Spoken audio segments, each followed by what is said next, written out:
religion, race, caste, sex or place of birth. Anupriya Patel. But there had been. Yes. धन्यवाद अध्यक्ष महोदया। मैं सबसे पहले अपनी पार्टी अपना दल की ओर से संविधान और राष्ट्र के निर्माताओं के प्रति अपनी श्रद्धांजलि अर्पित करती हूं। 26 नवंबर सन 1949 हमारे देश के इतिहास में एक बहुत महत्वपूर्ण तारीख है, क्योंकि इस दिन हमारी संविधान सभा ने हमारे स्वतंत्र भारत के संविधान को अंगीकार किया और डॉक्टर भीमराव अंबेडकर जी ने उसी संविधान की मसौदा समिति के अध्यक्ष के रूप में एक महत्वपूर्ण भूमिका निभाई। डॉक्टर अंबेडकर ने संविधान की आत्मा माने जाने वाले प्रियम्बल में सॉवरेन डेमोक्रेटिक रिपब्लिक के रूप में राष्ट्र के स्वरूप की घोषणा की और बाद में 42वें संशोधन के माध्यम से सोशलिस्ट और सेक्युलर शब्द भी जोड़े गए। लिबर्टी, इक्वालिटी, फ्रेटर्निटी के मूल्यों के साथ भारत के संघीय ढांचे को स्वीकार किया गया और इन तमाम बातों के बीच में बाबा साहेब अंबेडकर ने राजनीतिक लोकतंत्र के साथ साथ इस देश के अंदर सामाजिक और आर्थिक लोकतंत्र कायम करने का एक बहुत बड़ा सपना देश के समक्ष रखा। आज 2 दिनों से इस सदन के अंदर चर्चा चल रही है और मैंने बहुत सारे माननीय सदस्यों के विचारों को सुना, बहुत सारे सवालों को इस सदन के अंदर उठते हुए सुना। बाबा साहेब अंबेडकर बंगाल से जीत कर आए या बॉम्बे प्रोविंस से जीतकर, बाबा साहेब अंबेडकर को चुनाव किसने हराया, कितनी बार हराया, मसौदा समिति का अध्यक्ष बनाने का श्रेय किस पार्टी को जाना चाहिए, सेक्युलर कौन ज्यादा है और कौन कम है, और यहाँ तक कि हिंदी भाषियों की तुलना कौओं से भी कर दी गई। लेकिन इन तमाम सवालों के बीच में एक सवाल जो बहुत महत्वपूर्ण है वो डॉक्टर बाबा साहेब भीमराव अंबेडकर के सपनों से जुड़ा है, सामाजिक न्याय की विचारधारा से जुड़ा है, आरक्षण की उस व्यवस्था से जुड़ा है जिसके बारे में अभी एक माननीय सदस्य शिवसेना के अरविंद सावंत जी कह रहे थे कि हम आज जहां जाओ तो आरक्षण की ही लोग मांग करते हैं। धनगर लोगों के बीच में जाओ तो कहते हैं हमें आरक्षण चाहिए, आरक्षण की उन्हें धनगर की स्पेलिंग नहीं आती। मैं यही तो कहना चाहती हूं अध्यक्ष महोदया कि हमारे देश में इतनी विविधताएं हैं कि कोई विद्वान की तरह बात कर सकता है और कोई निरक्षर है।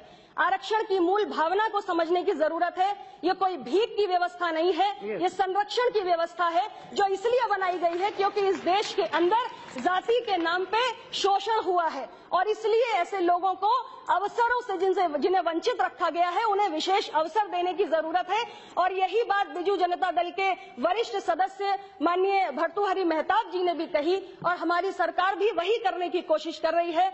आरक्षण व्यवस्था पर जिस तरीके से कई वर्षों से कुठाराघात हुआ है, मैं उस संबंध में कुछ आंकड़े भी इस सदन के समक्ष रखना चाहती हूँ। अध्यक्ष महोदया, मुझे समय दे दीजिए, मैं सुबह से इंतजार कर रही हूँ।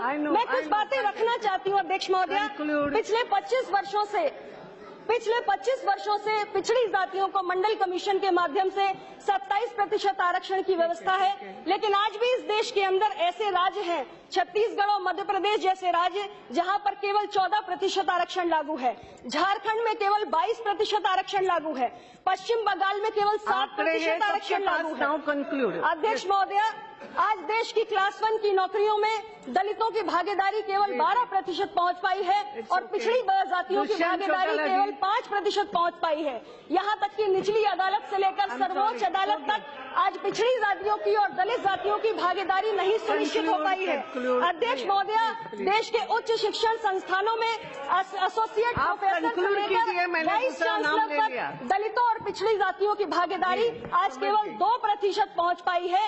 इसलिए और यहाँ तक कि आज हमारी सरकार के केंद्र स्तर पे ये हालात है अध्यक्ष महोदया कि सेक्रेटरी के स्तर पर शेड्यूल कास्ट के 5, शेड्यूल ट्राइब के 3 और पिछड़ी जातियों का केवल 1 IAS अधिकारी है।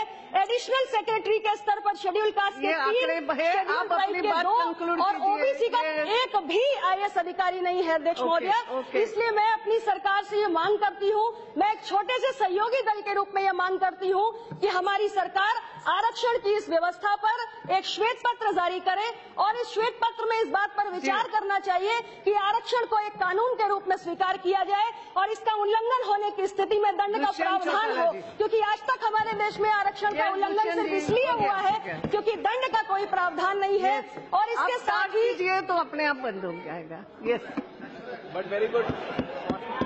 ओके, हो गया।